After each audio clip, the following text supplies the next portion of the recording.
असंध विधायक शमशेर सिंह गोगी के निवास स्थान पर हम पहुंचे हैं। एक बार अंदर चलते हैं, देखते हैं सर मिलते हैं या फिर नहीं मिलते हैं। आज सवाल करने हैं उनसे। भैया गोगी अरे वो रे मैं तो आगे जा रही थी, अंदर घर के तो बाहर ही बैठे हुए हैं। कैसे हो सर? बढ़िया, बहुत बढ़िया। मिठाई खा ले। मिठाई खा लूं? मिठाई किस बात की खिला रहे हो? वो लड़की है हमारी, संध से आके इतनी तरक्की कर दी, तूने करनाल हिला दिया सारा। मैंने करनाल हिला दिया?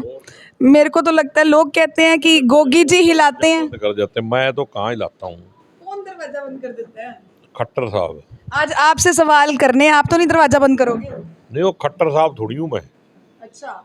खट्टर साहब करनाल की बेइज्जती करा रहे हैं, पत्रकारों का जवाब नहीं देते।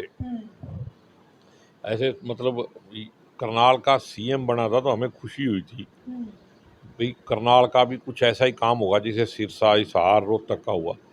खट्टर साहब ने तो 100 साल पीछे ले गए करनाल को। करनाल को की बात कर रहे हो आप? खट्टर साहब को कह रहे हो 100 साल पीछे ले गए? जब आपकी पार्टी के सीएम बने थे तब तो काम ही सिर्फ रोहतक में होते थे, करनाल में क्या काम हुए? मैंने तो पहले ही कहा भाई, करनाल के सीएम बने थे तो हमने सोचा था भी कुछ आगे ले जाएंगे 100 साल।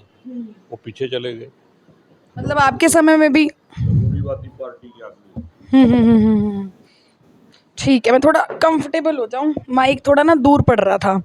तो सवाल आज आपके लिए तो स्पेशल तैयार करके आई हूँ। कहते हैं गोगी जी ना एक एक पॉइंट ऐसा मारते हैं कभी तू ही हिल जाए, उल्टा काम ना हो जाए। कहते हैं इस बार तू पकड़ने जा रही है, कभी तू पकड़ी जाए।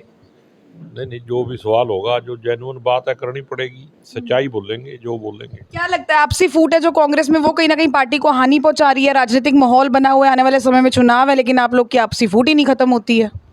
फूट है ही नहीं, संघर्ष है। फूट कहाँ है?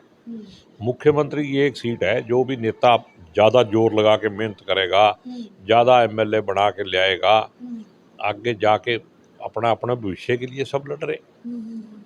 आपको नहीं लगता कि लोग जो है इस बार आपको सिर्फ इसलिए जिताएंगे क्योंकि बीजेपी से लोग नाराज हैं? नहीं तो आपने ऐसा क्या कर दिया कि लोग आपको जिताएं? देखो, कांग्रेस के बगैर कोई भी जो पार्टी है, खास करके जो बीजेपी आरएसएस है, ये तो अंग्रेजों के साथ थे। ये देश की पार्टी थोड़ी है ना, ये देश हित की पार्टी है। जिस दिन से ये आई है, देश के अंदर पूरी नफरत फैला दी। हर तरह से समाज के अंदर नफरत है, भाईचारे को खराब करने का काम है। अभी आप देख रहे हो ना, मोदी जी कहते हैं डबल इंजन की सरकार होगी तो काम होंगे। मणिपुर में हो रहा है ना काम। पूरे देश में यही हालात पैदा करने की विचारधारा है, इनकी सोच ही यही है। कांग्रेस पार्टी क्या करेगी अगर आने वाले समय में, असंध की अगर मैं स्पेसिफिकली बात करूँ, असंध की जनता अगर दोबारा से आपको चुनती है, क्या करने वाले हो? क्योंकि आपने तो बहुत बार डिमांड तो रख दी आपने कि भाई असंध को जिला बनाओ, लेकिन वो सिर्फ एक मांग ही रह गई। आपको लगता है कि अगर आपकी पार्टी आएगी, सरकार कांग्रेस की बनती है, तो आप वो मांग पूरी करवा पाएंगे? नहीं, अकेली ये बात नहीं है, दो मांग है मेरी। एक स्पोर्ट्स कॉलेज बनाने की और एक जिला बनाने की। तो जिला बनाने की तो खट्टर साहब ने यहाँ पर रखी है। अगर मुकर जाएंगे तो हमारी सरकार आएगी तो डंके की चोट पे बनाएंगे जिला। अभी विधानसभा में आप गरजते बहुत है, लोग कहते हैं ऐसा। गोगी जी मांग तो रखते हैं, लोगों की आवाज़ तो उठाते हैं, लेकिन पूरी तो होती नहीं, क्या कारण है? पूरी तो ऐसे है ना, अब बीजेपी वाले सारी बात मेरी मान लेंगे। वैसे बहुत सारे काम हैं जो बोलने की वजह से हुए हैं। हॉस्पिटल मंजूर हुआ है, कल परसों ही अभी उसमें मंजूरी आई है, ड्राइंग बन के आई है। पहले ये कह रहे थे ड्राइंग बनेगी फिर पैसे देंगे, अब देखते हैं कितने दिन में देते हैं। और भी बहुत सारी बातें हैं, सड़कें बनी हैं, बाईपास जो अधूरा था वो बना है, बहुत काम हुए हैं। वहाँ पे वेटरनरी का पैसा आया हुआ है, बिल्डिंग बननी है। तो ऐसी बात नहीं है अभी काम नहीं हुए, गरजने का फायदा तो होता ही है। स्टेडियम मंजूर हुआ है संध में, 5 करोड़ भी उसके मंजूर हुए हैं। लेकिन सरकार तो सरकार होती है, अगर अपनी सरकार होती तो देश चलता। अब रिक्वेस्ट करके काम चलाना पड़ता है। विधानसभा में बोलना इसलिए ज़रूरी है कि कोई मिट्टी का बावा बना के थोड़ी भेजा है, कि जिंदा इंसान को वहाँ भेजा है। और अगर हल्के के लोगों की आवाज़ को ही नहीं उठाना है तो फिर वहाँ पे मतलब कोई दिहाड़ीदार तो मैं हूँ नहीं। तो असंध को जिला बनवा दोगे फिर अगर सरकार आ गई आपकी? 100% बना दूंगा, गारंटी है? पूरी। ये इंटरव्यू संभाल के रखूंगी मैं कहता हूँ ना भी इंटरव्यू हो तो भी संध जिला बनेगा। असंध जिला बनेगा। तो भाई असंध वालों सुन लो, आप लोगों के लिए है कि अगर आने वाले समय में दोबारा से आप लोग कांग्रेस को चूज करते हो, कांग्रेस की अगर सरकार बनती है, तो गोगी जी कह रहे हैं कि मैं गारंटी दे रहा हूं, इंटरव्यू ये मिले ना मिले लेकिन मैं गारंटी दे रहा हूं कि असंध को जरूर से जरूर जिला बनवाने का काम करेंगे, जो कि असंध के लोगों की काफी पुरानी मांग जरूर है, जो कि बार बार रखी तो गई लेकिन पूरी कभी भी नहीं हुई। इसके अलावा अगर मैं किसानों की बात करूं, पिछले दिनों हमने देखा किस तरीके से एमएसपी के मुद्दे को लेकर जो है हाईवे भी जाम किया गया, आम लोगों को भी काफी परेशानी हुई। क्या इस पर क्या कुछ कहना चाहेंगे? हालांकि समझौता तो हो गया अब रात को। देखो, ये समझौता तो हुआ है, लेकिन इससे एक चीज भी साफ होगी कि बीजेपी की जो किसानों के प्रति भावना है ना, वो बहुत खराब है। नीयत ठीक नहीं है भाई। नीयत ठीक ना होती तो रात को मान कैसे जाते? ये तो अब जूत के आगे सब मान जाते हैं। अगर मानना था तो एमएसपी किसानों ने तो तय नहीं की है ना, एमएसपी सरकार ने तय की है। और एमएसपी ना दे के प्रधानमंत्री, जो अपने आप को मतलब विश्व गुरु कहते हैं और जिसके दम पे बीजेपी घूम रही है, उसकी भी बेइज्जती कर रहे थे। क्योंकि प्रधानमंत्री तो कहता है फोटो खिंचाने के लिए, नैरेटिव बनाने के लिए तो रेट बढ़ाए जाओ और किसानों तक दो ना, तो फायदा क्या है। किसानों ने कोई गलत डिमांड नहीं थी, उन्होंने सिर्फ यही कहा था कि जो सरकार ने तय किया है वो मतलब मेरे को आप हमारे को दो, और देने भी चाहिए। बीजेपी वाले कहते हैं कि कई बार राहुल गांधी जी के बयानों की वजह से कांग्रेस को खमियाजा भुगतना पड़ता है, आप मानते हो ऐसा? राहुल गांधी की वजह से ही तो कांग्रेस जिंदा है और आगे भी जिंदा रहेगी। बीजेपी वालों को अगर कोई तकलीफ है तो वो सिर्फ राहुल गांधी से है।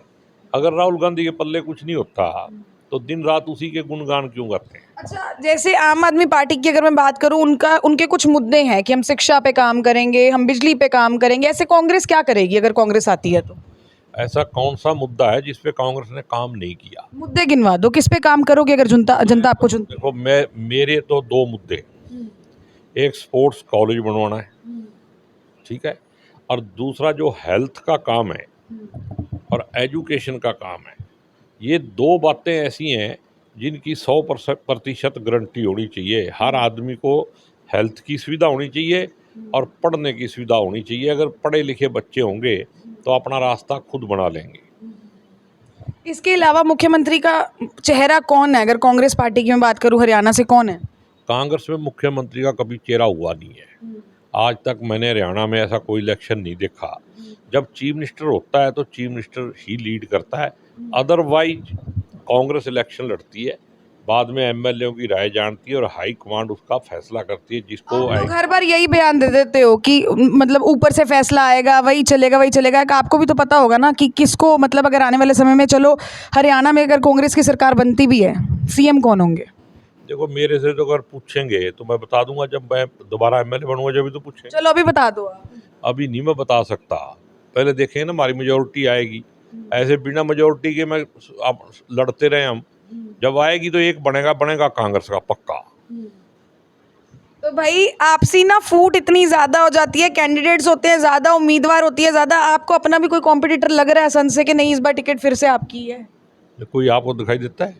मेरे को तो पता नहीं, मैंने कहा आपको पता होता है, अपने विरोधियों का तो सबसे पहले हमें ही पता होता है। अपना कंपटीटर कोई नहीं है और हम तो जनता के सेवादार हैं, जनता हमारे साथ है। अगर कोई अपने मन में कोई लेके घूम रहा हो तो वो उसको पता होगा, मेरे को तो पता नहीं। तो इस बार टिकट और जीतना दोनों पक्के हैं क्या? 100% तय। जीतोगे भी पक्का? 100%। देख लो, बीजेपी वाले 75 पार का नारा लगाते थे, आज कहाँ पे आप देख सकते हो। देख लो कभी 100% कह के कहीं कुछ और हो जाए। मैं तो 75% का नहीं लगा रहा, मैं तो असंध की सीट का 100% लगा रहा हूँ। 100% लगा रहे हो? ऐसा किया क्या असंध में आपने? अभी आपके समय में ऐसी क्या चीजें हुई कि जनता दोबारा से आपको चुने? देखो, एक तो सबसे बड़ी बात है, वो काम हुए हैं अड़े हुए जो सत्ता में रहते हुए लोग नहीं करा पाए। लोगों का ध्यान काम की, मैं तो हर टाइम इसी काम पे लगा रहता हूँ। भाई सारा दिन क्या क्या काम होना है। हॉस्पिटल की किसी को चिंता ही नहीं थी, चारों तरफ 45-45 किलोमीटर दूर जाना पड़ता है। और असंध एक पहली जगह है हरियाणा में जिसकी सब डिवीजन पे 100 बेड के हॉस्पिटल के साथ ट्रामा सेंटर की फैसिलिटी मिलेगी।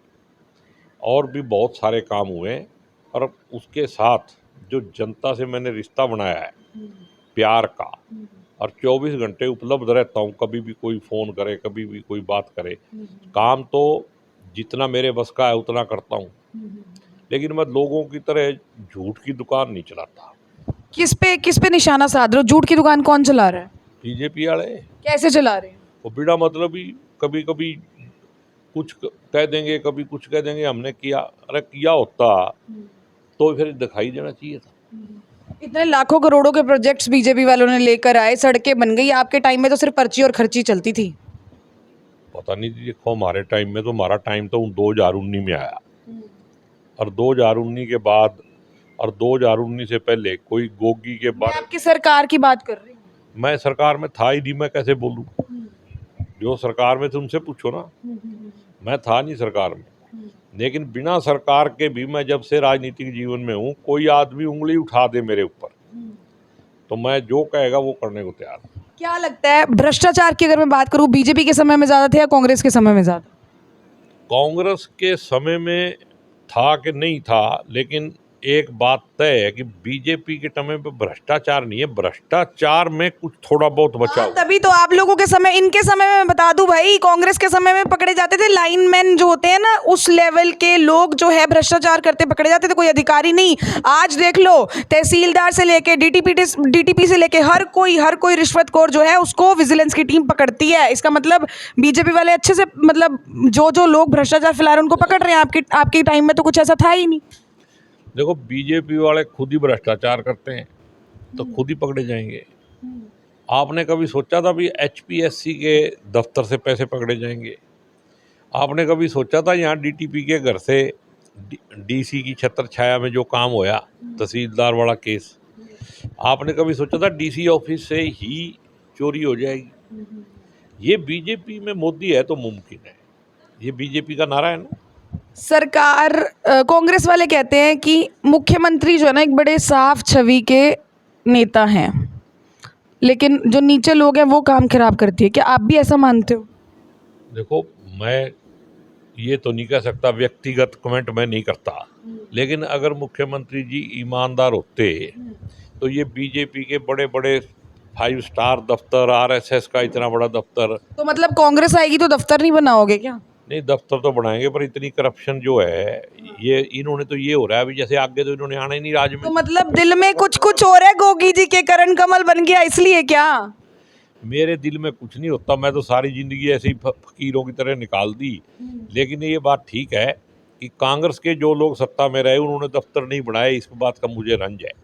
अच्छा, तो मतलब अगर दोबारा हम कांग्रेस सत्ता में आती है तो पहले आप लोग भी दफ्तर बनाओगे? हाँ, बिल्कुल बनाऊंगा। तो फिर इनसे क्या शिकायत? इनसे ये शिकायत है भाई, हम इनकी तरह करप्शन करके नहीं बनाएंगे। हम वर्करों से चाहे 100 रुपया इकट्ठा करके अपना बनाएंगे। हम बीजेपी की तरह ये नहीं है भी लोगों को फोन करो और आगे से आए। और मतलब 22 एकड़ में इतना बड़ा, क्या पता नहीं कर्ण कमल है कि कमल के नीचे कर्ण है, हैं? कर्ण तो यहाँ दान करता था, ये इन्होंने दान किया है क्या? देश का जनता का पैसा लूट के। जन सेवा के लिए तो बनाया होगा ना, लोग ही आते हैं वहाँ दिक्कतें लेके अपनी। अगर आरएसएस इस देश की सेवा कर रही है तो फिर इस देश का दुश्मन कौन है? आप बताओ तो मेरे। भाई एक बड़ा बयान कह रहे हैं, आरएसएस अगर सेवा कर रही है तो देश का दुश्मन कौन है? चलो, आरएसएस वालों के लिए, बीजेपी वालों के लिए जाते जाते क्या एक मैसेज देना चाहोगे? इलेक्शंस आने वाले हैं, सब लोग तैयार हैं, राजनीतिक तो अगर माहौल की बात करूं हर शहर में बना हुआ है, क्या मैसेज बीजेपी वालों के लिए? बीजेपी और आरएसएस के लिए मेरा एक ही मैसेज है भाई, ये बहुत सारी कुर्बानियां दे के ये देश आज़ाद हुआ था, इसको देश की तरह देश रहने दो। भारत ही राष्ट्र है, भारत को राष्ट्र रहने दो। इसके अंदर कई कई राष्ट्र बना के देश के अंदर मणिपुर बनाने की ज़रूरत नहीं है। और मैं जनता को भी एक बात कहूँगा भाई, अगर इस देश को किसी से खतरा है तो उसका नाम आरएसएस है, उससे चौकस रहो। ये जितने इधर की साइड बाय साइड बातें सुनते हो, इनकी सब की जननी आरएसएस है। इसके बाद जाते जाते मैं एक इनसे सवाल करूंगी, हाँ या ना बता देना बस। अगर आपकी सरकार आती है अगली बार, कांग्रेस सरकार को मौका मिलता है, अगर बाय चांस जो अभी चेहरा दिख रहे हैं हमें, हुड्डा जी दोबारा से जो है सीएम बनते हैं, तो क्या रोहतक में ही काम होंगे, यहाँ पे भी करवाओगे? देखो कौन सीएम बनेगा ये तो मेरे को नहीं पता। सीएम अगर करनाल से बाहर के बनते हैं तो क्या यहाँ काम करवाओगे क्या? करनाल से भी मतलब नेक्स्ट सीएम गोगी जी है क्या फिर? गोगी जी के पता नहीं भाग में है कि नहीं, नहीं लेकिन बता दो, से भी तो बन सकता है। डिक्लेयर कर देते हैं आज गोगी जी ये भी सोच रहे हैं। मैं अभी इतना सोचा नहीं, मतलब मेरा कहने का है भी पूरे हरियाणा को एक आंख से देखा जाएगा, दूसरी आंख ही बंद कर लेनी, सबको एक नजर से देखा मतलब ये जाएगा। मान रहे हैं कि पहले एक आंख से नहीं देखा, कांग्रेस जब आई थी ना पिछली बार एक आंख से नहीं देखा, काम सारे हुए रोहतक में करनाल वाले ठन ठन गोपाल। मैंने पहले कहा है ना भाई, सिरसा, हिसार और रोहतक, अकेला रोहतक क्यों? जो भी मुख्यमंत्री बनया उसने अपने एरिया के बारे में ज़्यादा सोचा है, इसीलिए मुझे दुख है कि खट्टर साहब ने कुछ नहीं किया करनाल के लिए, क्योंकि वो भी रोहतक के ही थे। तो वो मानसिकता तो वही है ना, एक रोहतक की मानसिकता और एक आरएसएस की मानता, सत्यानाश तो यही हो गया। तो भाई ये थे हमारे साथ शमशेर सिंह गोगी जी, जो कि असंध से हाल ही में अभी जो है विधायक हैं, और आने वाले समय में जनता किसको विधायक देखना चाहती है वो कमेंट सेक्शन में ज़रूर बताइएगा। अगर मैं बीजेपी की बात करूं, वहाँ से एक्स-एमएलए रह चुके हैं बख्शीश सिंह विर्क, वो भी हालांकि यही कहते हैं कि भाई इस बार फिर से जो है चुनाव लड़ेंगे बीजेपी से। अब देखना यही होगा कि और कौन कौन से कॉम्पिटिटर्स हैं, क्योंकि आम आदमी पार्टी भी वहाँ पर कहीं ना कहीं अब एक्टिव होते नज़र आ रही है। आप लोग कौन सी पार्टी को जिताना चाहते हैं, किसको जो है नेक्स्ट एमएलए बनाना चाहते हैं, अपनी राय कमेंट सेक्शन में ज़रूर लिखिएगा। लाइव तस्वीरें आप देख रहे थे मेरे अन्नी रमाटा के साथ टिप टॉप हरियाणा पर। धन्यवाद।